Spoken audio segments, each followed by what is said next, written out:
Al considerar la familia, esposo e hijos, el corazón de los padres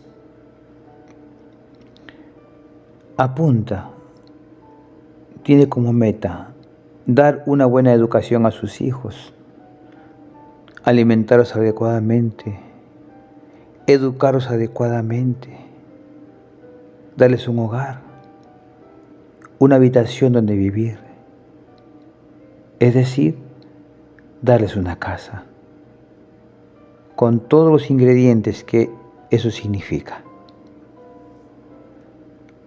Cuando los padres son hijos, todavía no entienden estos aspectos, porque todavía son hijos y están bajo cuidado de los padres. Pero una vez que ellos llegan a ser padres, ellos comienzan a experimentar estos sentimientos, estos deseos, y comienzan a orar. Y cuando uno va a la Biblia, descubre lo siguiente, que Dios quiere tener una casa, hermanos. Él quería siempre tener una casa, y esa casa hoy es la iglesia, donde Él pueda cuidar adecuadamente a sus hijos, darles lo mejor, y lo mejor es Cristo revelado en nosotros, como nuestra sabiduría. Si leemos Mateo capítulo 1, vamos a encontrar algo maravilloso. Libro de la genealogía de Jesucristo, hijo de David, hijo de Abraham. Esto es maravilloso. Salomón fue hijo de David, ya que dice Mateo 1:1, hijo de David, Salomón. Es un tipo de Cristo, quien hereda el trono y el reino de David. Como tipo de Cristo, Salomón hizo principalmente dos cosas. Primero, edificó el templo de Dios en el reino, y segundo, habló palabras de sabiduría. Entonces, cuando llegamos al matrimonio, queremos darle a los hijos un lugar donde vivir adecuado y confortable para ellos. Y luego tenemos que hablarles palabras de sabiduría. Lo mismo ocurre en la iglesia. La iglesia es la morada de Dios en el Espíritu. Nos reunimos de casa en casa y Dios habla a través de su cuerpo, a través de los hermanos, con palabras de sabiduría a fin de edificar la iglesia.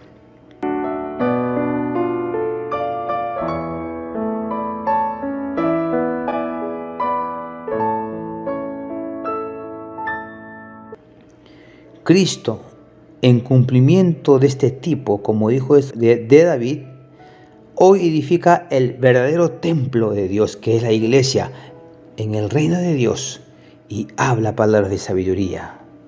¡Qué precioso! Pero también dice, hijo de Abraham. ¿Y quién fue el hijo de Abraham? Todos sabemos que fue Isaac. Abraham engendró en verdad 8 hijos, pero de todos estos, solamente Isaac es contado como la simiente prometida. Por lo tanto, Cristo es su descendiente para cumplir la promesa de Dios que Dios le hizo a Abraham y a Isaac. Ustedes recuerdan que Isaac fue al monte y Abraham los iba a sacrificar. En figura, esto representa a Cristo que fue sacrificado por nosotros. Entonces, cuidar también a los hijos requiere sacrificio, hermanos. Cuidar a los hermanos requiere sacrificio, requiere invertir tiempo en la oración y en la palabra.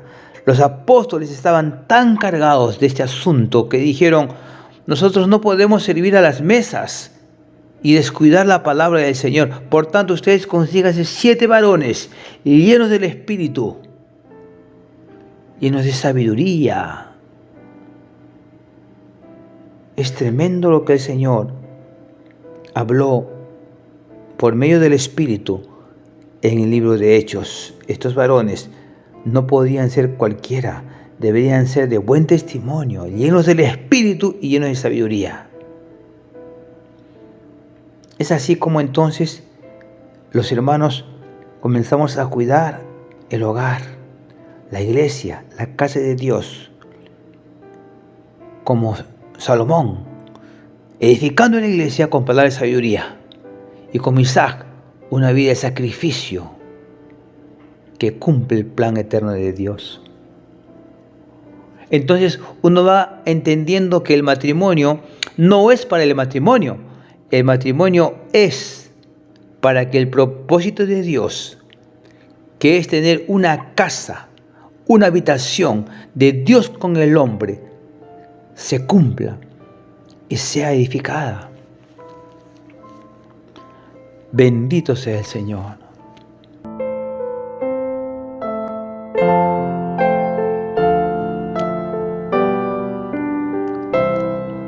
¿Y qué hacemos todo el tiempo? Todo el tiempo cuidamos, alimentamos, damos de beber, damos descanso, instruimos, disciplinamos, y el crecimiento orgánico de los hijos como el nuestro se va dando. De repente tienen 1 año, comienzan a caminar, comienzan primero a gatear, luego caminar, luego ya pueden comer solos, luego se ensucian, luego comienzan a sumar, a restar, a leer y van creciendo, y llega el tiempo, cumplen 12, 13, 14, 15 años y están más altos que los padres, luego pasan a los padres en tamaño y comienzan a madurar y comienzan a objetar y comienzan a observar y comienzan a considerar. Y todo lo que ellos vean hacer en casa, lo van a hacer en sus vidas, en sus hogares. Si la esposa grita al marido, lo más probable es que la hija también lo haga con su marido. Si los hijos ven que el papá maltrata a la madre, lo más probable es que eso también hagan ellos. Entonces los padres comienzan a entender que no se trata de enseñar doctrinalmente, sino que hay que ser un modelo para los hijos, un modelo para los hermanos, para que, como dice la palabra, aún los gentiles, por la buena conducta de las esposas, de los esposos, sean ganados para Cristo. No se trata de ir a las reuniones, de ir a las conferencias, de ir a los seminarios, a los retiros, para pasar un buen momento social. No, amados hermanos. Cristo debe ser nuestro vivir en todo tiempo y en todo momento, y esto se refleja en las casas. Por favor, amado hermano, amada hermana, si estás teniendo conflicto en tu hogar y estás saliendo a la obra, como le llamas, o estás saliendo a una conferencia, pero en tu hogar hay problemas, los hijos están en rebeldía, los hijos están con un corazón en el mundo. La palabra dice que el que no sabe gobernar su casa, a los suyos, no puede gobernar la iglesia. Servimos a un Dios vivo. ¿Cómo es posible que estemos anunciando el Evangelio a otras personas para que sean salvas y nuestros propios hijos se estén perdiendo? No es así, amados hermanos. El Señor tenga misericordia de nosotros. Busquemos al Señor desesperadamente. Esto no puede continuar así. Necesitamos creer en las promesas de Dios, pero las promesas de Dios se cumplen porque creer significa recibir al Señor, recibir su palabra, someternos a su voluntad. Hágase tu voluntad, Señor, y no la mía.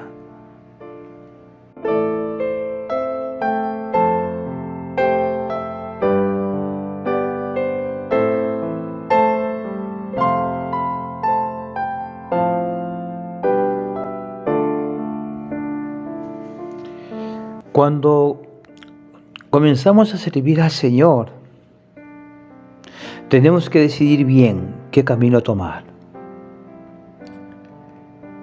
La palabra muestra claramente que Pablo tomó el camino de depender absolutamente del Señor, hermanos. Para su sustento, él decía que estas manos me han servido. Él hacía tiendas, hacía carpas, y él decía, no solamente a mí, sino para los que están conmigo. Es decir, Pablo jamás se sometió a un sueldo, a un salario, porque quien se somete a un sueldo o a un salario es esclavo de aquel que suelta el dinero. Y lo que he visto ha sido exactamente eso, que los hermanos son reducidos a nada porque dependen económicamente de terceros, quienes dictan las normas de conducta o lo que se va a compartir. Amados hermanos, tenemos que considerar que el Señor nos hizo libres para no estar otra vez bajo el yugo de esclavitud. Tenemos que considerar que el Señor nos ha llamado para ser sus esclavos y no de hombres. En ese sentido, tenemos que aprender a depender del Señor para nuestro sustento. Tenemos que aprender a confiar en el Señor. El Señor va a probar nuestra fe una y otra vez, a fin de que aprendamos esta lección básica para nuestro servicio. La primera cosa que el Señor venció en la tentación en el desierto fue en cuanto al hambre. Vino el tentador y le dijo, si eres hijo de Dios, di que estas piedras se conviertan en pan. De hecho, Jesús tenía hambre. Y de hecho que él podría haber convertido la piedra en pan, pero no lo hizo y nuevamente lo venció con la palabra del Señor. Escrito está, no solo de pan vivirá el hombre. Y así el Señor venció a su enemigo con la palabra viviente. Es por eso que necesitamos ir siempre a la palabra, siempre, hermanos.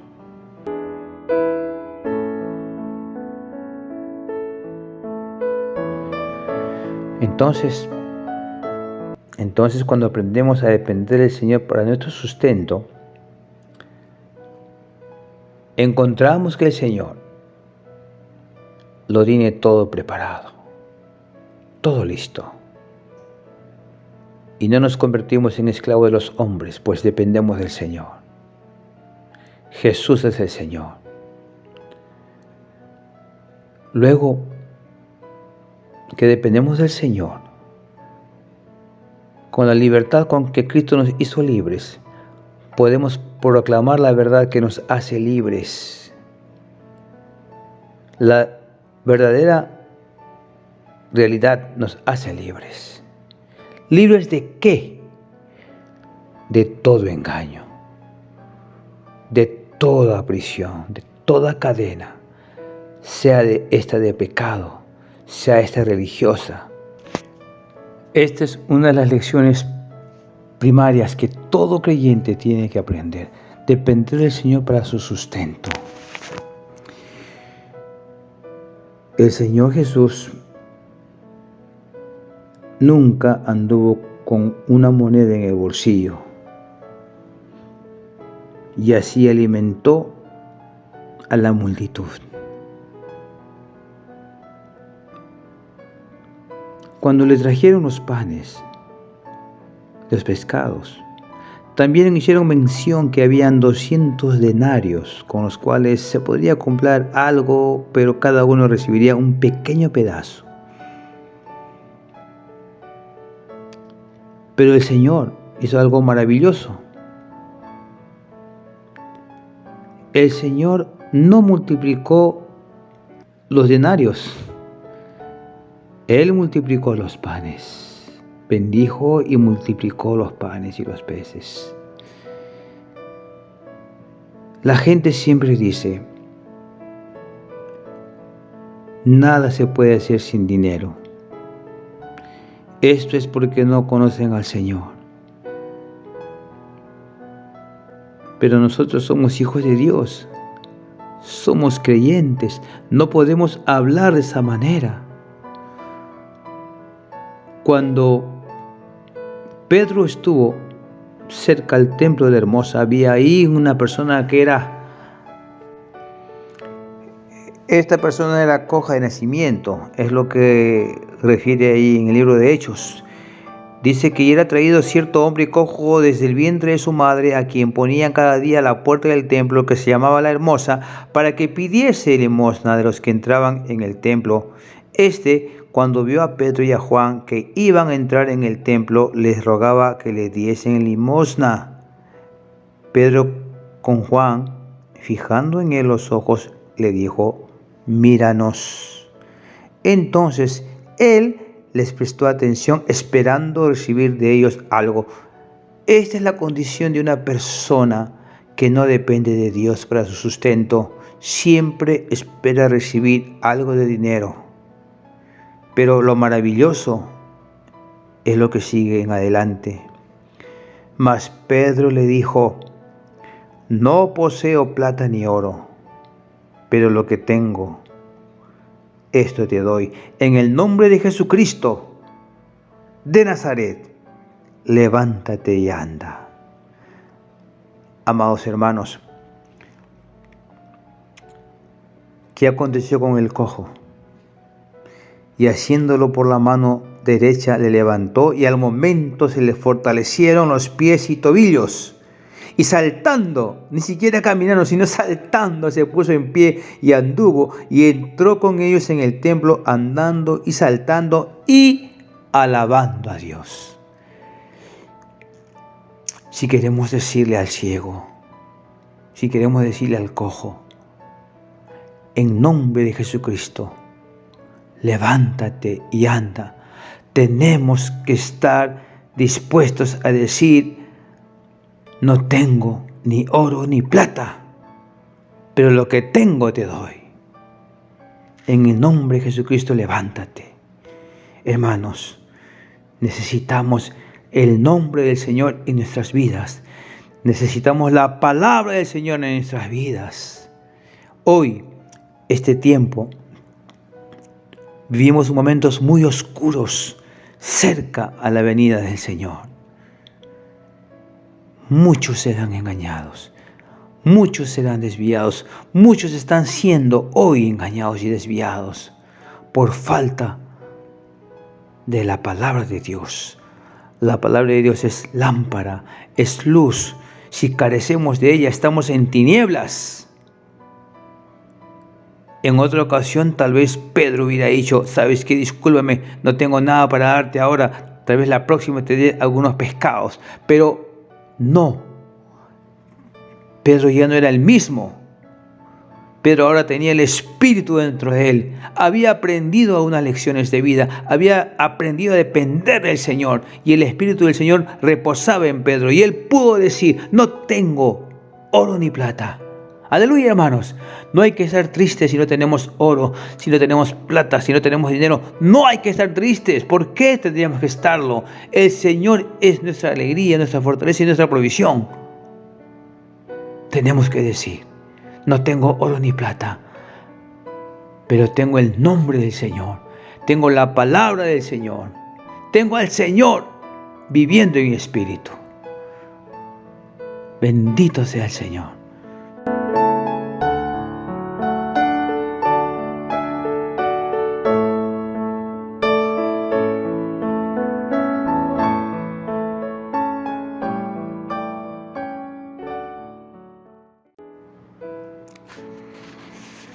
Aunque es sabio aprender de nuestras experiencias, creo que es más sabio aprender de las experiencias de otros.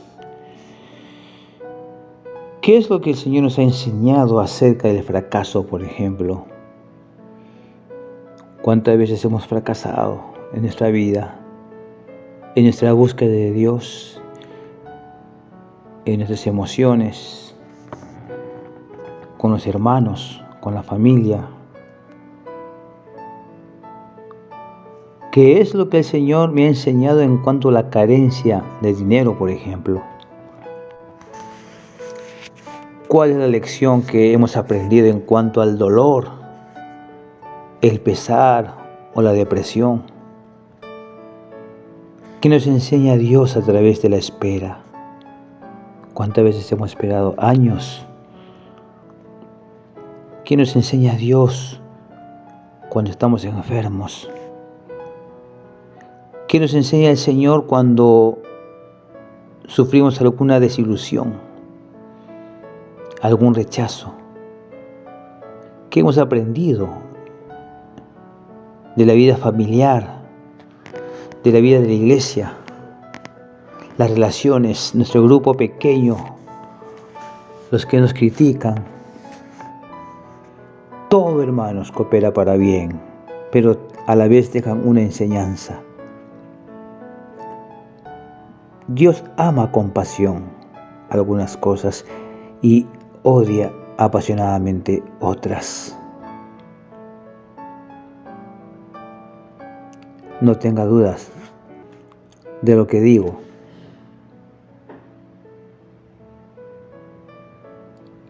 Dios les da a algunas personas un encargo divino para defender alguna causa, por ejemplo. A menudo es un problema que personalmente experimentaron, como por ejemplo abusos, adicciones, infertilidad, depresión, enfermedad o tal vez alguna otra dificultad. Algunas veces Dios les da a las personas un encargo, una pasión para hablarles a un grupo de otros que no pueden hablar por sí mismos, como son los niños abortados, los perseguidos, los pobres, los arrestados, maltratados, vejados, y a quienes Dios considera, a pesar que les ha sido negada la justicia. La palabra de Dios muestra cómo defender a los indefensos.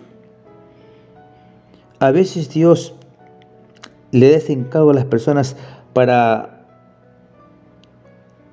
proclamar el reino. Tal vez Él pueda darnos una pasión divina por comenzar una obra en el Señor. A veces fortalecer las familias, qué sé yo, hermanos, financiar la predicación del Evangelio con folletos, entrenar a hermanos para que puedan cuidar mejor a otros. El Señor siempre tiene algo para nosotros, siempre y cuando nos abrimos y estamos dispuestos a llevar ese encargo. Una vez que lo cumplimos, el Señor nos dará otro encargo. Cuando confiamos en la gracia de Dios para salvarnos, entonces el Señor es la gracia en nosotros. Al leer ciertas biografías de varios hermanos a través de los tiempos, de los siglos, nuestro corazón es alentado, muy alentado, a amar al Señor. Ese fue el tiempo de sus hermanos, pero hoy es nuestro tiempo. Estamos aquí y ahora porque el Señor quiere contar con nosotros. No pensemos que podemos delegar a terceros lo que el Señor nos encargó a nosotros. Porque he pasado este tiempo compartiendo la palabra con ustedes, algunos rasgos, fragmentos de mi vida en Cristo. Porque también he escuchado el testimonio de muchos hermanos y hermanas a lo largo de la historia y he sido muy fortalecido. El Señor, cuando llamó a Pedro, llamó a Juan, llamó a Jacobo y a Andrés, y luego llamó al resto de discípulos, total 12, incluido Judas, pasó un tiempo con ellos. El tiempo que estuvo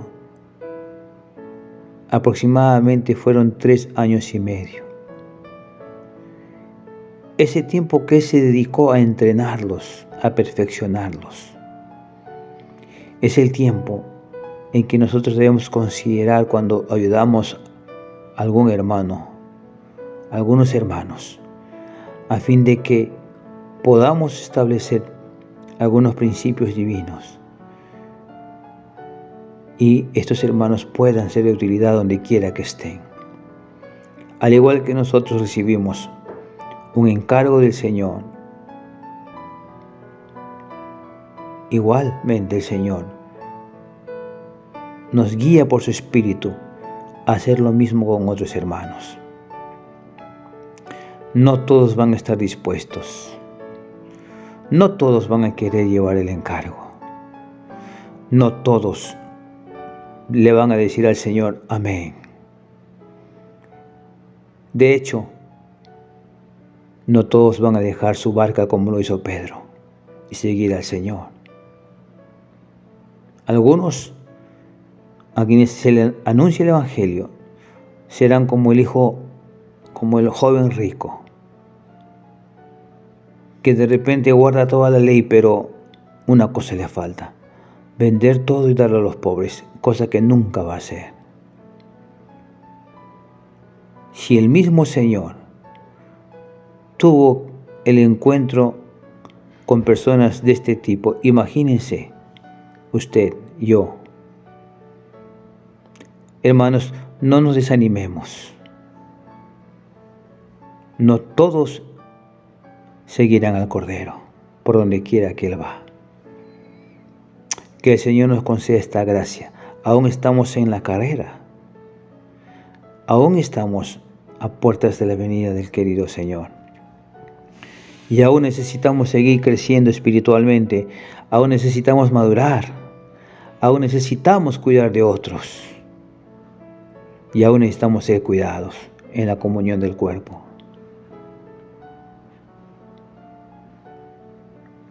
Necesitamos entender que no podemos darle a nuestros hijos comida chatarra. Una comida que puede ser dulce, agradable al paladar, pero muy dañina a nuestro cuerpo. Lamentablemente, hoy existe mucha comida chatarra en muchas congregaciones. Lamentablemente, palabra adulterada. El Señor tenga misericordia de nosotros y podamos realmente ser preservados con una dieta saludable. Y para eso tenemos que leer la palabra. Oración y palabra. Oración y palabra. Quisiera hacerle algunas preguntas. Siempre hago esta pregunta. ¿Ha leído usted toda la Biblia? ¿Alguna vez? Y si la ha leído, ¿la ha vuelto a leer? ¿Cuánto usted conoce de la palabra? ¿Cuánto usted conoce del Señor? Sería muy triste morir de hambre con tanta comida que hay.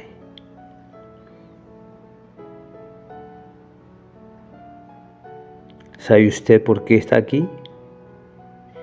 ¿Sabe usted el propósito de Dios en su vida? ¿Sabe usted el don que el Señor le dio? ¿Lo está usando? ¿O lo está enterrando? Recuerde que el Señor va a demandar de cada uno de nosotros, porque cada uno recibió algo del Señor.